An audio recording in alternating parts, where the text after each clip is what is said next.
All right, welcome to Chad's Tasty Times. Today we're gonna make some spaghetti sauce that will make your Italian ancestors happy.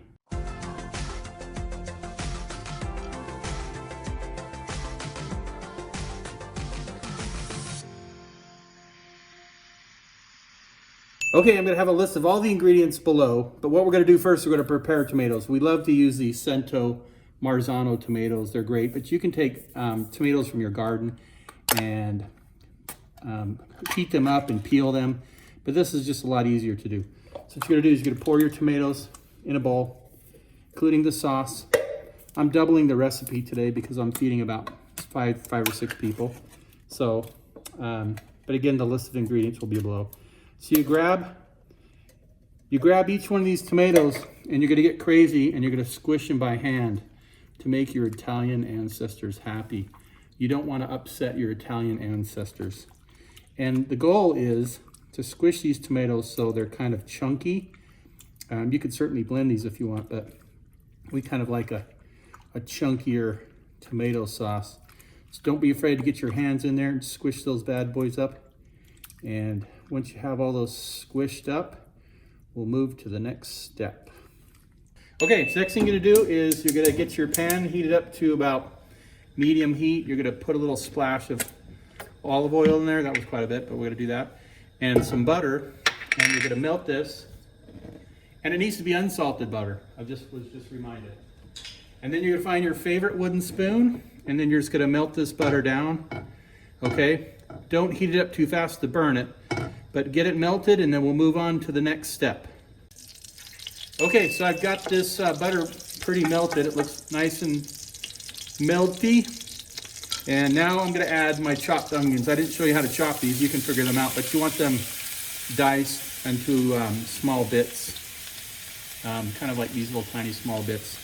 Throw it in there, and then you're gonna cook these until they become quite fragrant and start to become a little translucent. So mix them up really nicely. Okay, and if you feel like your heat's too hot, just turn it back down because you don't want to burn your butter. You certainly don't want to burn your onions. Okay, and then we'll go to the next step. Okay, after a few minutes of cooking these, you're going to want to add your garlic next. I like to make a little hole down the center and put the garlic in there. And again, you're going to cook this down with the onions, but you don't want to overcook this and burn your garlic because burned garlic is garbage.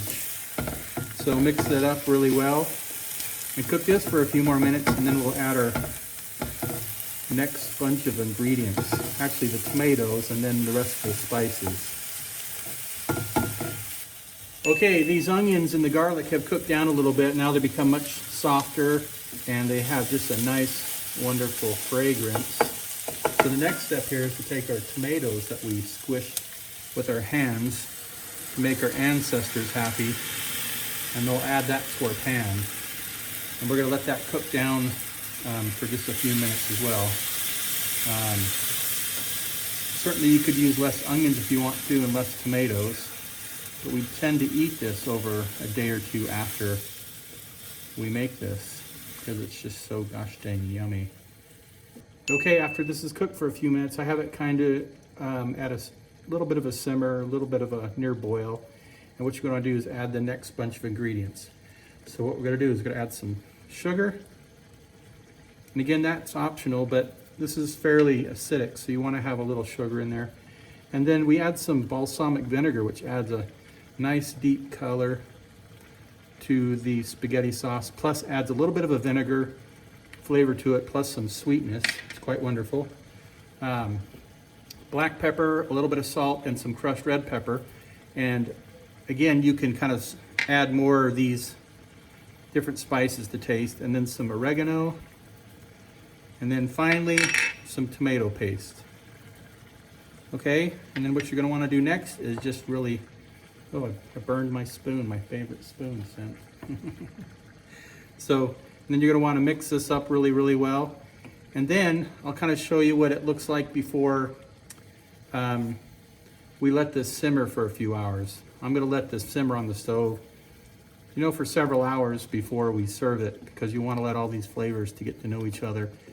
And finally, we wanna make sure our Italian ancestors are happy with the end product.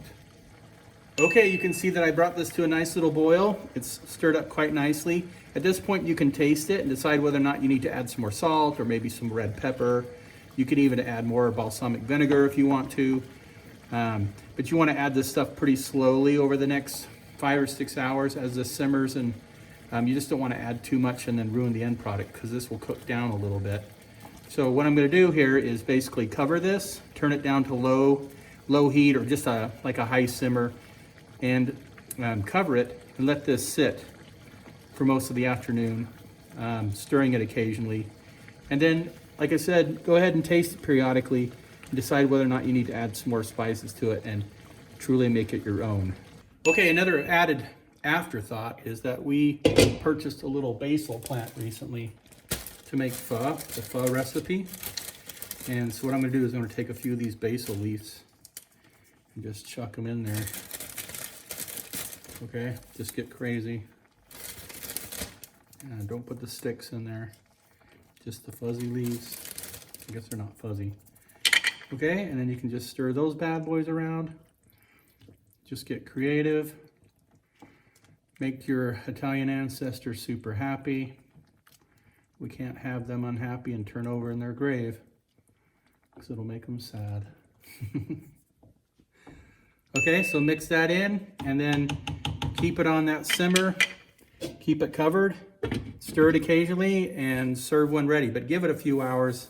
Okay, this is what it looks like. The final product, it's become nice, deeply red.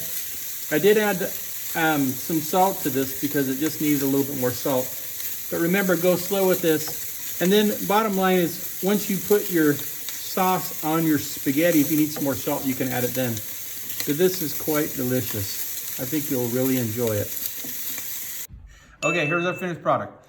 So we have this lovely spaghetti. I put some Parmesan Reggiano on the top of it. You can use your favorite nudes, whichever nude you want, a nice piece of bread and sausage. This stuff is magic. It's deeply flavored. It has a nice sweet, salty, vinegary flavor to it. I think you'll really enjoy it. So go make it. This is good. That's good. Okay, so I'm going to have the list of all the ingredients below in the body of the message. How do you say that? Quiet on the set! Oh, I burned my spoon, my favorite spoon. Okay. Cooking sausages. And have a big salad too. You gotta have a big salad with your sausage and your sketty and your bread. Big salad. Quiet on the set.